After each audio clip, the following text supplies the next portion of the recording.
Cricket दुनिया के सबसे जाने माने स्पोर्ट्स में से एक है, but is everyone associated with the sport of cricket doing well? हम अक्सर क्रिकेट को क्रिकेटर्स और उनकी लाविश लाइफस्टाइल्स के साथ जोड़ते हैं, बट क्या हमें पता है how many skilled professionals work around the clock behind these cricketers? Yes, the unsung heroes of cricket. ये डॉक्यूमेंट्री 2 रीज़न से बनाई गई है। First, to decorate and celebrate the lives of people who work behind these cricketers who work round the clock, and secondly, to break the myth that if you fail as a cricketer, your career is over. There are 100 ways to connect with the sport after being a cricketer. You just need selfless passion.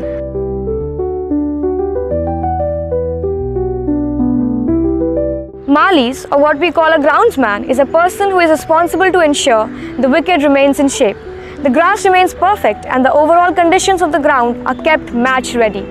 These people wake up every day at 5 a.m. in the morning and start watering the ground. The job doesn't end before late evening, as there are multiple activities involved, right from watering, trimming the grass, rolling, shaping the wicket, giving boundary lines, fertilize the soil, clear away natural waste from ground, and make sure outdoor space is garbage free. Wicket बनाने में कोई भी अभी मतलब जैसे खड्डा हो, मिट्टी भरने का, पानी मारने का, उसको रोलिंग चलाने का रहता है और फिर फ्रेश होने के बाद दिया जाता है। और दिक्कत इसमें अभी ये है कि पानी का पूरा सुविधा नहीं है, लेकिन पर उतना जितना चाहिए उतना पानी है नहीं। ये जैसे हम लोग अभी कर रहे हैं वैसे करेंगे, आपको आगे बढ़ाने के लिए, मुंबई क्रिकेट के आगे बढ़ाने के लिए लोग मेहनत कर रहे हैं। आप लोग भी मेहनत कीजिए अच्छा से और मुंबई का नाम रोशन होगा।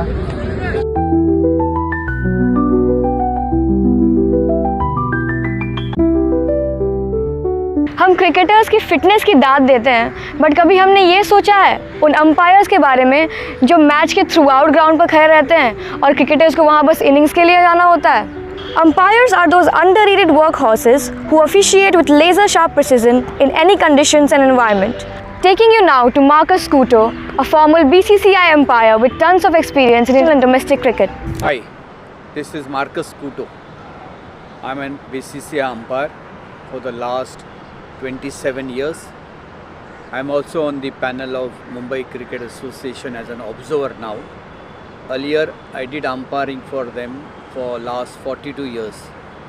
I worked with the Cricket Club of India for 37 years, now retired. I umpired for BCCI for last 28 seasons and enjoyed every moment of it.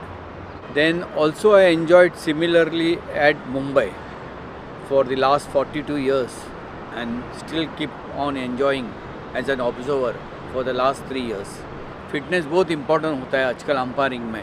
Fitness के साथ आपको थोड़ा लॉज ऑफ क्रिकेट का ज्ञान होना चाहिए और most important laws of cricket के साथ जिस टूर्नामेंट में आप अंपायरिंग कर रहे हो उसका प्लेइंग कंडीशंस या रूल्स एंड रेगुलेशंस बहुत ज़रूर है। अंपायर का फिटनेस और क्रिकेटर का फिटनेस में बहुत फ़र्क है। क्रिकेटर तो फिट है ही, मगर उनको ब्रेक मिलता है। फिटनेस का यह है कि एक इनिंग्स के बाद वो जो क्रिकेटर रहती है, बैटिंग साइड रहती है या फील्डिंग साइड रहती है, उनको आराम मिलता है। अंपायर का दूसरा इनिंग तुरंत चालू होता है। अंपायरिंग में जो अंपायर खड़ा रहता है वो पूरा 50 ओवर खड़ा रहता है, या अगर टेस्ट मैच हो या लिमिटेड ओवर्स मैचेस ना हो, डे मैचेस हो तो 5 दिन भी खड़ा रहता है, सुबह से शाम तक। उसको फिटनेस का टेस्ट होता है, उसमें उसको उभार के आना होता है। Sir, you have had a very long and checkered career when it comes to umpiring. Tell us one of your most memorable matches you have officiated in so far. When I started umpiring, Vinod and Sachin were playing in one of the school match, and suddenly when Vinod was batting in a school match at Azad Maidan, there was one person flying kite there behind him. So Vinod was telling Sachin, that person is flying kite. So Sachin told him, look at the bowler's hand, or arm or something, not at the kite. The kite is very high. You don't have to look high up in the sky. No, he's saying I'm getting disturbed. He went on complaining about 3-4 times and he was playing. Finally that kite got, cut. So that kite was flying in the air. So Vinod calmly left his bat, gloves on the pitch, and ran over with to catch that kite. And he started, he started flying there. And so everybody started laughing. There was a pause for about 1 minute, but it was full of entertainment. One of the most difficult matches you have officiated in so far. Last match I did was Punjab versus Delhi, where there were 6 cricketers wanting to make a comeback to the Indian team. So I just prayed. Normally I don't pray much. I just prayed that today at least due to my mistake, players comeback would be a little bit slow. Yeah. So there was Nehra, Yuvraj Singh, Harbhajan Singh, Virendra Sehwag, Gautam Gambhir, and one more player, the pace bowler. So and that match went off well, in fact. Okay. High pressure match it was. And in Delhi, where the pitch was not well prepared, and the Delhi crowd to do umpiring in front of them, and Delhi Punjab, it was a bit difficult. How did your journey in umpiring begin? Like, how did umpiring came to you? I started as a cricket player. I had gone to Sasanian Cricket Club to play, but on the second day, borrowed a bat from a player, and it just broke away. And the player said, when you come tomorrow, please get that ₹50 for the bat I broke. That ₹50 was a big sum for me. So I said, just stood outside the boundary at Sasanian, saw one gentleman, talking on cricket. I also gathered that crowd there and stood with him. Suddenly after the talk he had, he asked me, are you interested in umpiring? Since he was talking on the laws of cricket. I said yes. And then come next day tomorrow at 4 o'clock, we'll talk. And then my journey started with, umpire A.M. Mamsa. He was the former test umpire of India. Scorers को अक्सर dugout या pavilion में किसी कोने में देखा जाता है. वो आते हैं, अपना काम करते हैं और चले जाते हैं. However, उनके meticulous ball by ball updates के बिना हम व्यूअर्स और क्रिकेट लवर्स को पता ही नहीं चलेगा कि क्या स्कोर है. मेरा नाम सिद्दीकी समीम है कि स्कोरर हूँ. एक सीज़न में हम क्रिकेट क्लब के लगभग 100 मैचेस कंप्लीट करते हैं. कभी कभार हमें दिन में 2 मैचेस भी कंप्लीट करना होता है और हमें इस मैचेस कंप्लीट करने के लिए एक मैच के 500 से 800 रुपया मिलता है. हमें हमेशा हमें ध्यान देना पड़ता है एक बॉल भी ना मिस हो. अभी पहले से काफ़ी सिचुएशन बदल गया है. डिजिटल प्लेटफॉर्म आने से मैं अभी पहले मैनुअली स्कोरर करता था. अभी मैं मैनुअल से डिजिटल स्कोरिंग करने लगा हूँ. Thank you CricHeroes. Thanks to platforms like Crick Heroes, which makes lives of everyone, including the scorers, a bit easier. Journalist को अक्सर 4 इम्पॉर्टेंट पिलर्स में जोड़ा जाता है, alongside lawyers, policeman and doctors.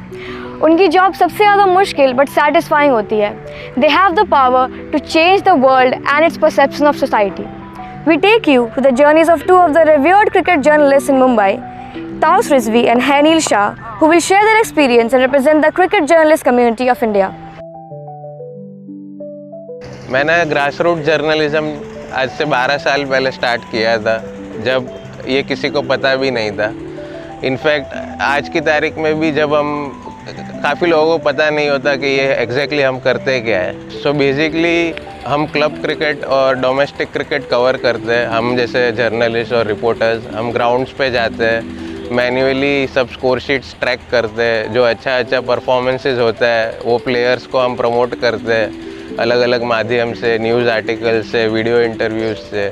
तकरीबन लास्ट 12 साल में मैंने 10,000 से भी ज़्यादा मैचेस कवर किए. चाहे बारिश हो, धूप हो या कोई भी वेदर हो, रिपोर्टर्स ग्राउंड पे अलग अलग जगह पहुंच ही जाते हैं. दे एंश्योर कि हर एक मैचेस कवर हो, हर एक टूर्नामेंट कवर हो. हमारा एम हमेशा से यही रहा है कि हम ग्रास रूट क्रिकेट में एक चेंज लाए. जूम क्रिकेट है, क्रिक हीरोज़ है, काफ़ी सारे ऐसे प्लेटफॉर्म्स है जो they are trying to bring some change at the grass root level. We consider cricket as not only as our job but also as our passion. So we'll continue working hard and we'll continue to make a difference.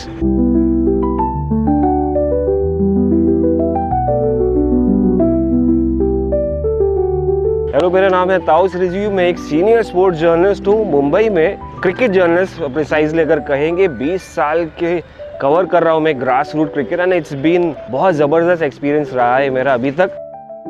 The beauty of Mumbai cricket is it's all about passion, it's all about love for the game. प्यार game के प्रति बहुत ज़्यादा रहता है cricketers का, coaches का, administrators का। इसलिए आप देखते हैं मुंबई क्रिकेट गावस्कर से लेकर, वेंगसरकर से लेकर, तेंदुलकर से लेकर, Manjrekar and in Mumbai has produce a lot and lot of cricketers. Mumbai cricket में जर्नलिज्म कवर करना, स्पोर्ट्स क्रिकेट कवर करना एक ड्रीम जैसा है। वैसे जर्नलिज्म मैं कहूँ तो थोड़ा सा बदल चुका है। जिस दौर में मैंने शुरुआत की थी 2002-2003 में, जर्नलिज्म काफ़ी आसान था क्योंकि हम प्रिंट में करते थे। एक चैलेंज होता था वो है डेडलाइन, और दूसरा चैलेंज कि भाई आपको दिन की ज़बरदस्त स्टोरी प्रेजेंट करनी पड़ती थी। ज़बरदस्त स्टोरी यानी वो ज़बरदस्त टैलेंट को स्पॉट करना पड़ता था जिसने डिलीवर किया है। तो you have to come out with the best of the stories, spot the best of the talents. I would say कि जर्नलिस्ट सिर्फ एक जर्नलिस्ट नहीं होता जो रिपोर्ट करता है, जर्नलिस्ट एक टैलेंट स्काउट भी होता है जो सिलेक्टर्स की, मुंबई सिलेक्टर्स की मदद करता है through reporting, through highlighting the performances. Cricket जिस तरह बड़ा होता जा रहा है, जिस तरह से मीडिया बड़ी होती जा रही है, सोशल मीडिया आती जा रही है, मुझे लगता है चैलेंजेस की कमी नहीं होगी, बढ़ते जाएंगे। मगर उतना ही एक्साइटिंग होगा जर्नलिज्म, उतना ही एक्साइटिंग होगा cricket.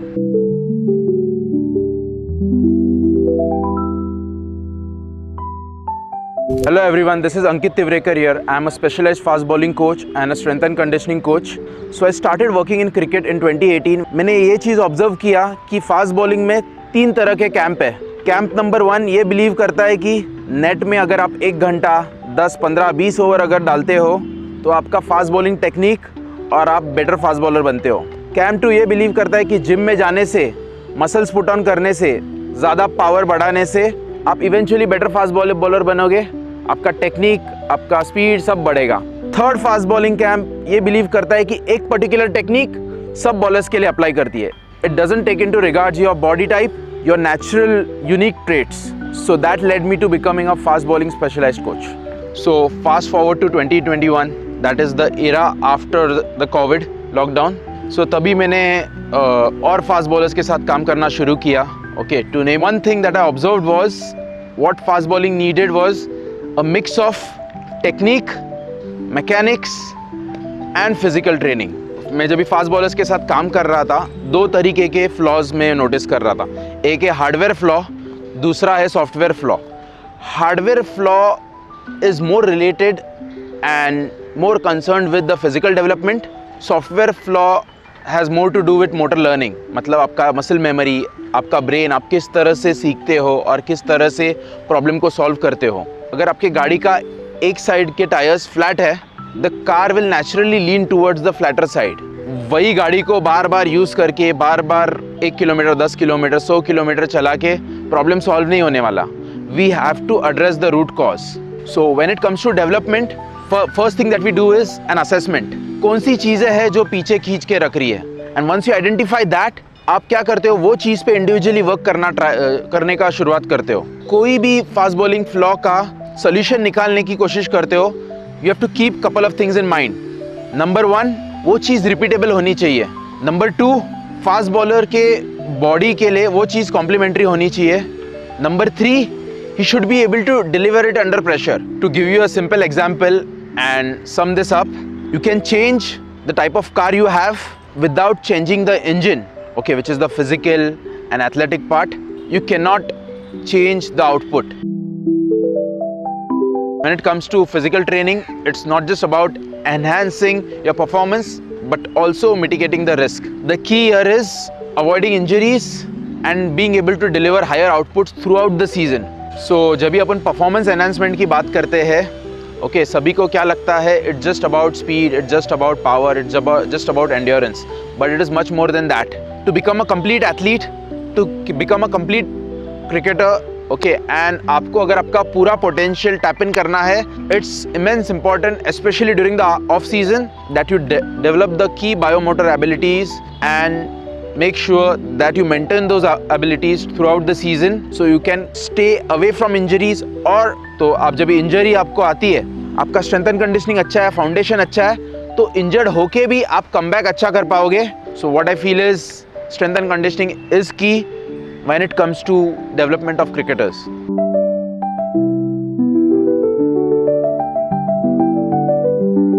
Nowadays, each team carries a personal throwdown specialist and a sports masseuse. These are the people who are responsible to ensure professional cricketers get the best training sessions and post and pre-match therapy to always be game ready. Now we will take you to a revered sidearm specialist, Jignesh, who has worked with Ranji and IPL teams. साइडाम का बहुत role important है team में, बहुत मेहनत लगता है, बहुत hard working है। जैसे कि अगर कोई बैट्समैन को समझो 1 घंटा प्रैक्टिस करना है तो 1 घंटे में उसको कम से कम 150 से 200 बॉल डालना पड़ता है, एक ही स्पीड से, कंटिन्यू एक ही स्पीड से डालना पड़ता है वैसा। हाँ, साइडाम डाल के ऑफकोर्स बॉडी भी बहुत थक जाता है, क्योंकि फिर उसको नेक्स्ट डे रिकवरी के लिए भी काम करना पड़ता है खुद के ऊपर, उसका नींद कंप्लीट होना, उसका खाना वैसा। प्रैक्टिस सेशन में उसका बहुत इंपॉर्टेंट रोल रहता है।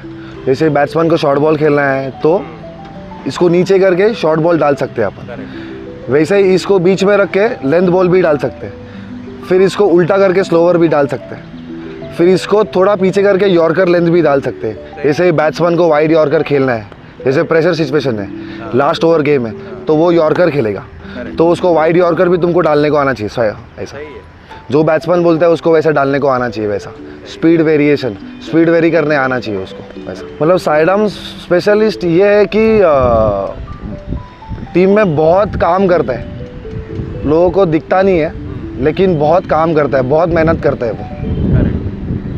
एक बैट्समैन को इम्प्रूव करने के लिए, एक टीम बॉन्डिंग गेम के लिए भी हेल्प करता है वो। स्पोर्ट्स मसाज बेसिकली बहुत इम्पोर्टेंट है, बहुत हार्ड वर्किंग काम है, लोगों को दिखता नहीं है कि एक मैच्योर एक स्पोर्ट्समैन के पीछे कितना काम करता है, बहुत मेहनत करता है वो। जैसे प्रैक्टिस के बाद मसाज चाहिए उनको तो देना पड़ता है, या फिर अर्ली मॉर्निंग किसको चाहिए तो उसको देना पड़ता है, फिर प्रैक्टिस चालू है तो किसको चाहिए तो फिर देना पड़ता है उनको वैसा। कभी भी बुलाया गया तो रेडी रहना पड़ता है वैसा, एक्टिवेट रहना पड़ता है। चैलेंजेस तो ये है कि ज़्यादातर तो फास्ट बॉलर्स पे काम करना पड़ता है, जैसे ही लेग्स हो गया, उनका बैक हो गया, उनका ग्लूट्स हो गया, उनका शोल्डर हो गया, तो हमको बहुत माइनर और छोटी छोटी चीज़ को ध्यान में रख के बहुत काम करना पड़ता है कि वो बॉलिंग में मतलब अनईजी ना हो जाए।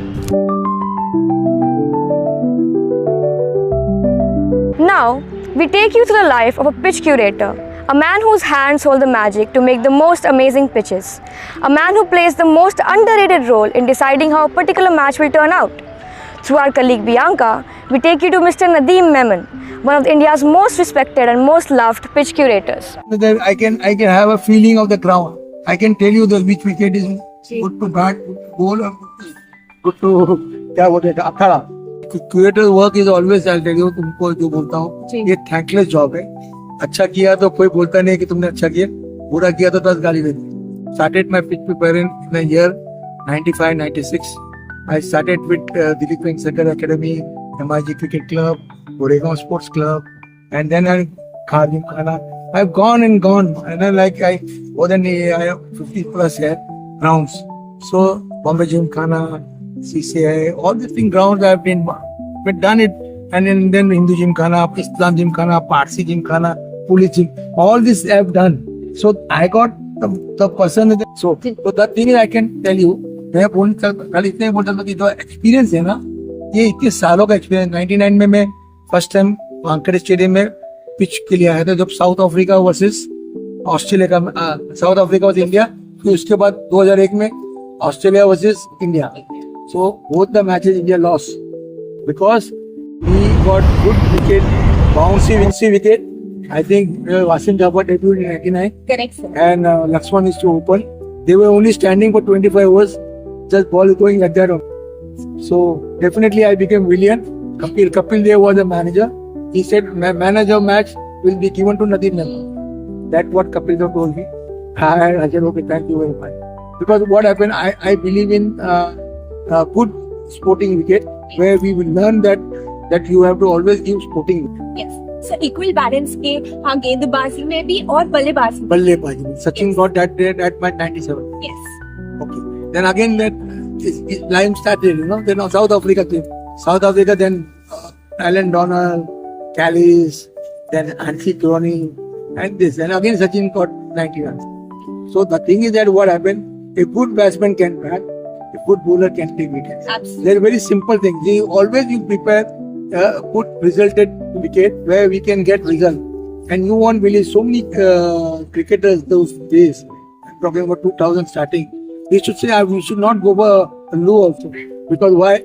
Because the seaming of the ball, the bounce of the ball, and Alan Dolan was bowling 15 overs continuously from one end. First time. It was a great spell. Great spell. Yeah. So the thing is that Alan Dolan, same thing with when he played against Australia, then back one. He was a world class bowler. People love to say him, and he was seeing in the full sprint, bowling like that, just ball passing through the nose. So this is what we enjoy. I satisfied with myself what work I have done. But the thing is that people somewhere now the thing is the preparation. It is always a home advantage partner, which is I don't think is not right. What I see, but a home advantage you should get what our strength is. Not to see that the 2 दिन में या 3 दिन में match खत्म होता है. और इतने मैदान हैं मुंबई क्रिकेट में, ओवल मैदान है, क्रॉस मैदान है, आज़ाद मैदान है. हाउ इज इट कि हम वो चीज़ इम्प्रूव कर सकते हैं, क्योंकि मुंबई क्रिकेट का जो हार्ट और सोल है वो मैदान क्रिकेट से ही स्टार्ट होता है. सचिन तेंदुलकर है या वसीम जाफर है या सरफराज खान है, उनकी जो क्रक्स है मैदान क्रिकेट से ही शुरू हुई है. So how can we improve condition specially when it comes to मैदान क्रिकेट. मैदान को यूज करते जितने ग्राउंड है आज भी इसको स्टेप मदर ट्रीटमेंट मिलता है. मैदान में इंफ्रास्ट्रक्चर बिल्कुल नहीं है, ना बाथरूम की फैसिलिटीज है, ना स्ट्रक्चर की फैसिलिटीज है, ना उनके पास अच्छी मशीनरी है वह दे कैन यूज. और उनको मैदान में मेंटेन करने वाला भी कोई नहीं. वो गवर्नमेंट का ग्राउंड बोलते हैं और गवर्नमेंट को परमिशन देता है, कभी वो अपना मैरिडन को परमिशन दे देता है, कभी रामलीला को परमिशन दे देते हैं, कभी कोई फेयर आता है उनको दे देते हैं, कभी पॉलिटिकल रैली को दे देते हैं. मैदान अभी दिया ही नहीं. ये जो है किस्म का है एक आजाद मैदान के जो स्टोरी बताओ कि फोर्ट विजय जो विजय उमरचंद लोग सब तो खेलते थे पॉलिटिकल, वो फोर्ट विजय उन लोग ने वो फोर्ट विजय के पिच भी ले लिया, पूरा पुलिस का GR बना के गवर्नमेंट ने दिया. कैन यू इमेजिन ए मैदान today they are saying that मैदान is supposed to be a heritage thing, but now how can a police people can make that concrete road on the मैदान में concrete कर दिया, बारिश में वो अपने घर बना दिया, ये बना दिया, room. So the thing is now मैदान इज लेफ्ट ऊपर वाले पे छोड़ दिया. अभी नाउ मेट्रो स्टार्टेड, 9 साल पहले मेट्रो ग्राउंड ले लिए, सबका पिच छोड़ा दिया. So the thing is now I keep my finger cross के वो पैसा दे के खर्चा करके सबके पिचेस बना के देवे बेटर है. मैदान में हमको चाहिए toilet, bathroom, drinking water facilities. पीछे जो एक स्ट्रक्चर होना चाहिए जहाँ 40 लोग बैठ सके एक साथ. बाथरूम टॉयलेट की बिल्कुल फैसिलिटी नहीं है. आज वुमेन्स को तुम एंकरेज करते हो, वुमेन्स का क्रिकेट टूर्नामेंट कर दो. मुंबई क्रिकेट एसोसिएशन बोलते हैं कि हम वुमेन्स जो टूर्नामेंट को एंकरेज करते. मैदान में तो वुमेन्स के लिए ड्रेसिंग रूम भी नहीं है, वुमेन के लिए बाथरूम टॉयलेट का फैसिलिटी नहीं है. So where the question is, a big question mark is that the मैदान में इंफ्रास्ट्रक्चर जो चुना था वही है, कुछ हुआ नहीं है. और मैं चाहता हूँ कि बहुत से होना चाहिए. अगर किसको काम करने आता नहीं है, मैं काम करके दूंगा. मुझे चैलेंज दीजिए, आई विल डू. खाली तन मन और धन से काम करना चाहिए, वैसे लोग होना चाहिए, सोच नहीं है.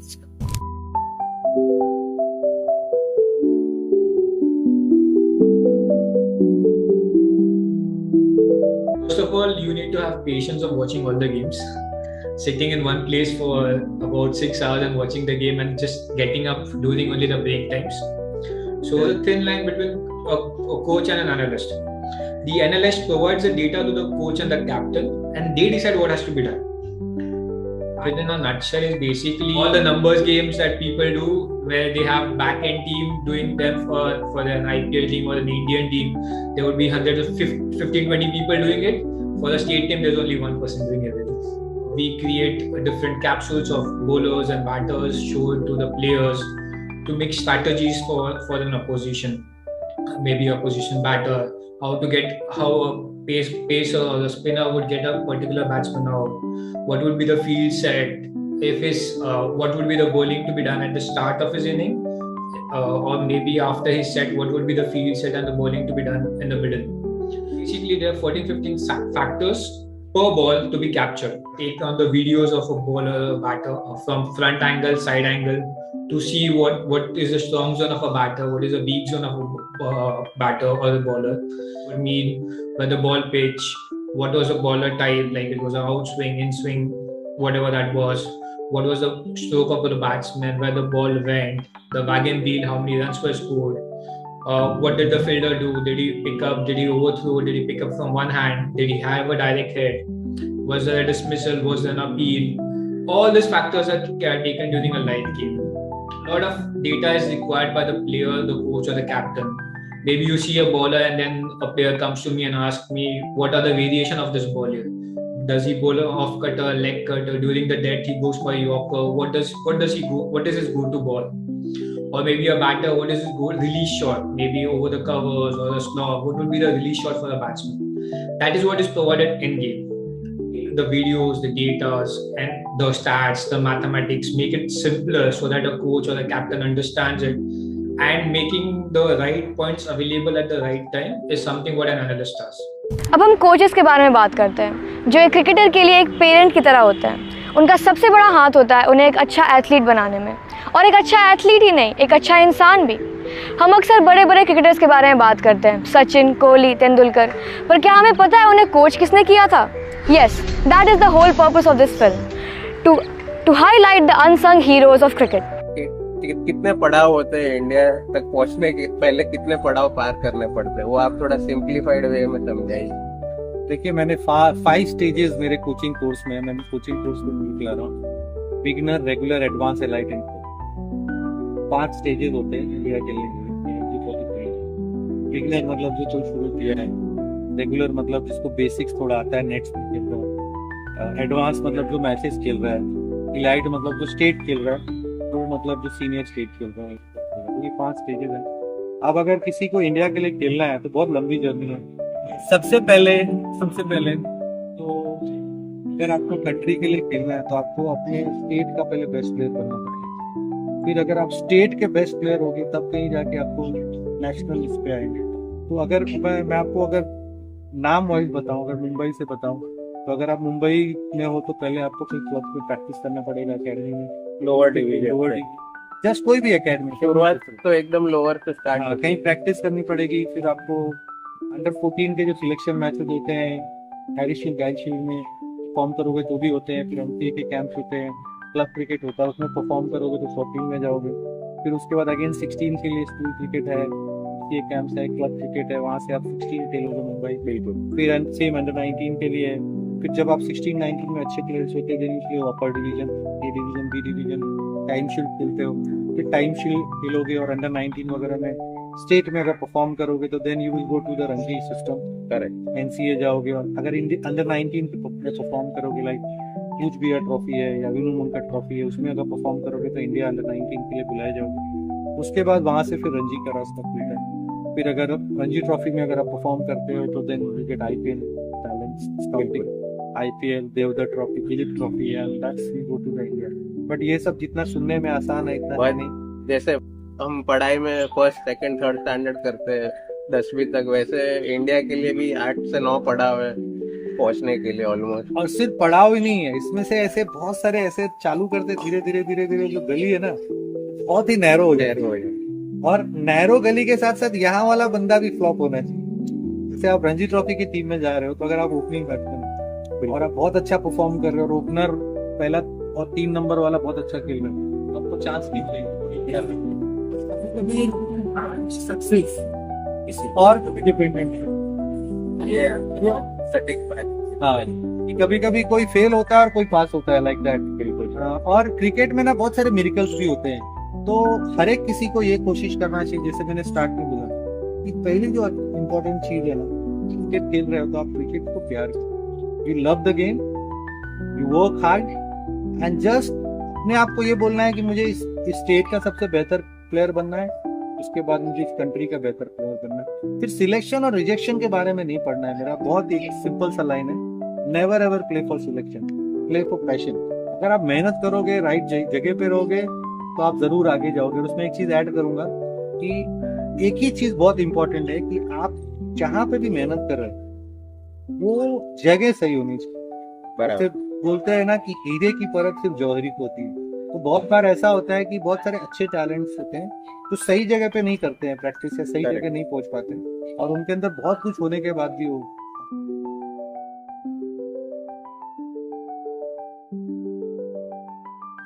सक्सेस को हम पैसे से या पोजीशन से रिलेट नहीं कर सकते। कोच के जर्नी में जब एक प्लेयर सक्सेसफुल होता है तब हम बोलते हैं कि हाँ कोच सक्सेसफुल। तो एक प्लेयर ही कोच बनाता है, कोच प्लेयर नहीं बनाता। ये आपको जानना बहुत जरूरी है। तो जब आप उस मेंटालिटी से आप फील्ड पे उतरते हो तब आप एक सक्सेसफुल कोच बनते हो। कोच को एक प्लेयर के जर्नी में जब वो शुरू करता है और जब वो सक्सेसफुल हो जाता है तो पूरे जर्नी में उस प्लेयर के साथ में खड़ा रहना है, उसके हार्डशिप्स में खड़ा रहना है, उसके लाइफ में कुछ भी इश्यूज आते हैं जो क्रिकेट से रिलेटेड नहीं हो, क्रिकेट के बाहर भी हो, उसमें भी एज अ कोच आपको उसको सपोर्ट करना पड़ता है। तो ये कोचिंग, क्रिकेट कोचिंग एक बहुत ही सेल्फलेस जॉब है जहाँ पे आप वो प्लेयर को सर्व कर रहे हो ताकि वो एक ग्रास रूट लेवल क्रिकेटर से वो एक बड़े लेवल तक जा सके। तो उस जर्नी का जो हिस्सा है बनना किसी भी प्लेयर के साथ बहुत ही चैलेंजिंग काम है। आपके अंदर एक वो एक भावना है कि मैं किसी क्रिकेटर को हेल्प करूंगा उसका ड्रीम अचीव करूँगा। तो जब आप वो भावना लेके आप उतरते हो फील्ड तब आप ये नहीं सोचते हो कि मैं एज अ कोच कितना सक्सेसफुल करूँगा, मैं ये नहीं सोचता हूँ कि क्या मैं कोई लेवल तक कोचिंग कर पाऊँ। मेरे जहन में ये होता है कि मैं एक प्लेयर के जर्नी में कैसे उसका सक्सेस का हिस्सा बन सकूँ। वो एज अ कोच उससे बड़ा सक्सेस कोई कोच के लिए नहीं है। तो आई थिंक वो एक बहुत ही इम्पॉर्टेंट एंगल है कि आप कोचिंग क्यों कर रहे हैं। आपकी कोचिंग फिलॉसफी अपने दिमाग में क्लियर हो तो आप एज अ कोच भी सक्सेसफुल फील करोगे। Now we will move on to a famous cricket commentator who has been serving the game since over 5 decades. Yes, we are talking about the enigmatic Milind Wagle.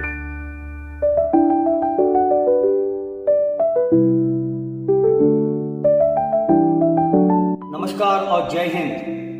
मेरा नाम मिलिंद वागले है। मैं एक cricket का commentator हूँ। हालांकि मेरी जो शुरुआत हुई थी वो एक स्कोरर स्टेटिस्टिशियन की हैसियत से हुई थी, तो मुझे वो भी एक्सपीरियंस है। मैं उनको भी रिस्पेक्ट करता हूँ, स्कोरर स्टेटिस्टिशियन को, जो बहुत बड़ा रोल प्ले करते हैं। लेकिन मेरी क्रिकेट कमेंटेटर्स की जर्नी 1974-75 में शुरू होगी। इस साल मेरी 50 साल हो जाएंगे क्रिकेट के ब्रॉडकास्टिंग में। हमारा एक सिस्टम होता था दूरदर्शन और आकाशवाणी और इंडिया रेडियो पे कि हम डायरेक्ट टेस्ट मैचेस या ओडीआईज नहीं करते थे। हमारा एक ऑडिशन होता था, उसके ऑडिशन के बाद में हम लोकल कमेंटेटर्स बनते थे।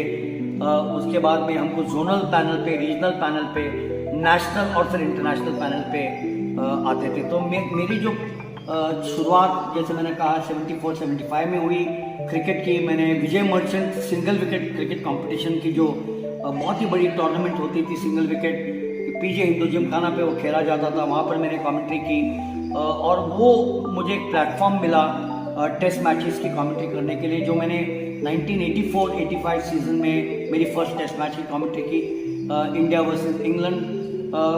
किस्मत अच्छी थी कि वानखेड़े स्टेडियम में कमेंट्री की मैंने। वहाँ पर रवि शास्त्री और किरमानी के शतक मैंने देखे और इंडिया ने वो मैच जीती थी। तो ये मेरी शुरुआत हुई थी। फिर उसके बाद मैंने ओडीआईज की 87 में, इंडिया श्रीलंका, और ये जर्नी मेरी चलती रही क्रिकेट की।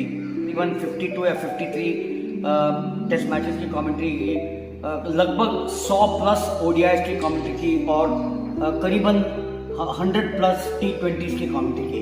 रणजी ट्रॉफी मैचेस की मैंने 9 रणजी ट्रॉफी फाइनल्स की कमेंट्री की है, जिसमें बड़ौदा वर्सेस रेलवेज 2 मैचेस जो मुझे स्मरणीय है, क्योंकि एक मैच तो बहुत ही खूबसूरत ग्राउंड था, जीएसएफसी ग्राउंड पे मैंने कमेंट्री की थी, जहाँ पर जहीर खान, यूसुफ पठान, इरफान पठान इनकी डेब्यू हुई थी। वहाँ पर मुझे सौभाग्य मिला चंदू बोर्डे और विजय हजारे का इंटरव्यू करने के लिए। अंशुमन गायकवाड़ मेरे साथ कमेंटेटर थे, द लेट अंशुमन गायकवाड़, जो मेरे दोस्त बने, जिनकी मैंने 200 के ऊपर बाद में कमेंट्री की। इंडिया वर्सेस पाकिस्तान एक ही मैच टेस्ट मैच हुई जो बर्टन पार्क जलंधर में हुई थी। तो ये यादें हमेशा रहेगी। लेकिन रणजी ट्रॉफी मैच मेरे लिए जो स्मरणीय रहेगी वो है बम्बई वर्सेस हरियाणा, वानखेड़े स्टेडियम में 5 दिन की मैच। बॉम्बे 2 रन से हरे थे, अगर आपको याद है। हरियाणा साइड में कपिल देव था, चेतन शर्मा था, अमरजीत केपी था, तो अनेक खिलाड़ी थे। लेकिन अगर आप बम्बई की साइड में देखेंगे तो महान खिलाड़ी थे, दिलीप वेंगसरकर, सचिन तेंदुलकर, संजय मांजरेकर कप्तान थे उस मैच में, सलील अंकोला था। तो बम्बई 2 रन से हारे थे और 5 दिन की ये match down to the wire हम कहते हैं। लास्ट एबे कुरेविला और दिलीप वेंगसरकर की पार्टनरशिप थी। दिलीप वेंगसरकर एक पैर पे खेल रहे थे, दौड़ रहे थे, वो इंजर्ड थे और रन आउट हुए और तब कपिल देव ने पहली टाइम वो ट्रॉफी लिफ्ट की थी। तो ये मैच मुझे याद रहेगी। फिर उसके बाद टूर मैचेस होते थे, अगर आपको याद है अब टूर मैचेस होते नहीं है। Rest of India versus touring side होती थी, Ranji trophy champions versus touring side होती थी, board president 11 versus touring side होती थी। लेकिन अब क्रिकेट इतना बढ़ गया है, उन लोगों को समय नहीं मिलता है, तो वो मैचेस मैंने की है। एक सीरीज थी जहाँ पर हमारे दूरदर्शन ने एक डेडिकेटेड टीम बनाई थी और वहाँ पर अंशुमन गायकवाड़ और शिवराम कृष्णन की पहले डेब्यू कमेंट्री थी। मैं तब तक करीबन 15-20 साल कमेंट्री के क्षेत्र में था। तो क्रिकेट के बारे में क्या कहूँ, शिवाजी पार्क में रमाकांत देसाई और विजय मांजरेकर की सिंगल विकेट कमेंट्री की है। वापी में जाके हमने सिंगल विकेट कमेंट्री की है, जो एक एग्जीबिशन टाइप होता था, एग्जीबिशन मैचेस की कमेंट्री की है। सुरू नायक वेटरन्स की कमेंट्री की है। तो क्रिकेट ने मुझे बहुत कुछ दिया है। मैं कैसे भूलूंगा सचिन तेंदुलकर के 200 ग्वालियर में, उसकी रेडियो कमेंट्री की। सामने ग्वालियर का किला था, हमारे बाजू में ज्योतिरादित्य सिंधिया बैठे हुए थे कमेंटेटर्स बॉक्स में, और मेरे जो कमेंटेटर थे उन्होंने कहा तूने सचिन को बचपन से देखा है। तो जब वो 150 पे थे तू कमेंट्री कर, 175 पे थे तू कमेंट्री कर, और 200 जब उसने किए तो तब मैंने कमेंट्री की थी। तो दी मेमोरीज आर अमेजिंग। ऑटोबायोग्राफी अगर मिले लिखने के लिए जरूर लिखूंगा। Tucked into the narrow bylanes of Dadar on Gokhale Road is an unearthed cricketing treasure which will be nothing but a feast for cricket lovers. Yes, we are talking about the second generation owner, Theo Braganza, a historian, a librarian and owner of Marine Sports, a shop which has been around for more than 78 years since 1948. His father started the revolution and his son kept the baton alive. It was his father who started importing cricket biographies, rule books and books on important topics related to cricket from foreign countries to India. His father would keep a stall during Ranji matches and other sporting events to sell the books, and that's how they began this humble journey which went on to impact the lives of thousands of cricketers and cricket lovers worldwide. A shop which has revived the fledgling careers of many cricketers, helping them understand the game and opponents better, or getting their biographies published at peak stage of their careers. A shop which has helped many people related to cricket understand the game better, and a shop which has kept the history of cricket alive. It is time to acknowledge such hidden gems in our documentary, which covers the unsung heroes of cricket. What about 90 odd books that we have published on cricket? On sports? Maybe there'll be about 75 on cricket only. What we publish again is a contribution what we have. I'll just show you one book. Anyone is doing the history of Indian cricket, he has to have this book. And we didn't publish, but we reprinted this book. And again, this is part which is keeping the Indian history, cricket history going, because of books like these. It has been a great contribution that we have done over the years. Besides supplying to all the institutes and academies and training sectors, we have also developed libraries all over the country.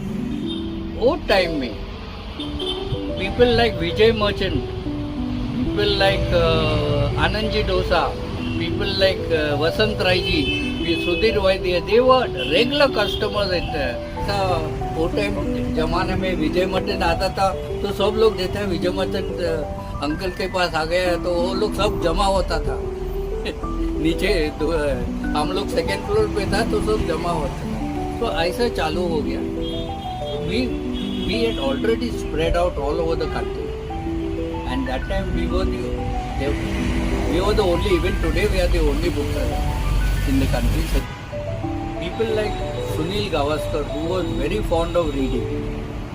He was, after Vijay Merchant, I could say Sunil Gavaskar was the next generation, was the next cricketer who was well read. He used to come the moment the Kanga League is over or a Kanga match is over, cancelled. is to come here and see, Theo, what have you got, whatever new you got before going to Australia. Month of June, July, इसने मेरे को पूछा, you get me this Australian cricket yearbook. क्या तो Australian cricket yearbook आके sold out हो गया था. आदमी गवास्कर एवरी संडे आता था, वो मेरे को पूछता था, where is my Australian cricket, where is my Australian cricket. It was almost August. And October they were going to Australia. No, it's August. When will you supply me? When will you get me? My father asked me, we'll get it by air. We are getting everything by sea mail over there. We'll get it by air. Will Sunil pay? He asked me at that time. I said, no, get me by air. Now I'm also wondering, मैं भी अब सोच रहा था कि ये cricketer Australia को जा रहा है अक्टूबर में, तो why he wants to think by air here before he goes, मंगा के उसको दे दिया. वो टाइम में I realized that this cricketer was studying his opponent from books. Like Vijay Merchant. Vijay Merchant also studied his opponent from books.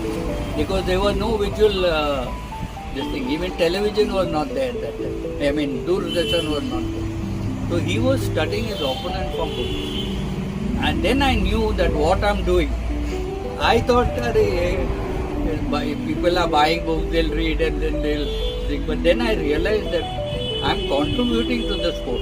Biographies of all the cricketers, because that's a must. ये क्योंकि autobiography जो inside है of a cricketer. Like मैं आपको बोल देते हैं कि Sunny days is published somewhere in 90s. ये अजून तक उसका ग्रैंडफादर उसका ग्रैंडसन के लिए लिखता है. It is so popular and till today it is in print. The beauty about coming to marine sport is this. See, when you buy a book from Marine Sports, you may get this book anywhere in the world, any other bookshop.